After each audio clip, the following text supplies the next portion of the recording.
એશિયાના સૌથી મોટા માર્કેટયાર્ડ નજીક ઉનાવા ખાતે તમાકુના વેપારી મંડળ અને ખેડૂતોએ એપીએમસી ચેરમેનને આવેદનપત્ર પાઠવ્યું હતું। વેપારીઓનો આક્ષેપ છે કે 28% જીએસટી અને એક્સાઇઝ ડ્યુટી જેવા તોતિંગ ટેક્સના કારણે 600 થી 700 વેપારીઓ મુશ્કેલીમાં મુકાયા છે। જો ટેક્સ ઘટશે નહીં તો વેપારીઓ ખેડૂતો પાસેથી યોગ્ય ભાવે માલ ખરીદી શકશે નહીં। બીજી તરફ ધરતીપુત્રોને ડર છે કે જો પોષણક્ષમ ભાવ નહીં મળે તો ગુજરાન ચલાવવું મુશ્કેલ બનશે।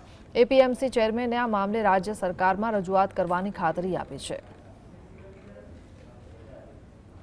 જીએસટી માં રાહત આપે એટલી જ વાત છે। પહેલા શું જીએસટી હતો અને હાલ શું જીએસટી છે ને કઈ માંગ છે તમારી ખાસ? હાલ 28% જીએસટી પણ ફેબ્રુઆરીથી 40% જીએસટી ને એક્સાઇઝ લાગે એવા મેસેજ ભરે, પણ એમાં અમને રાહત આપવા મહેરબાની।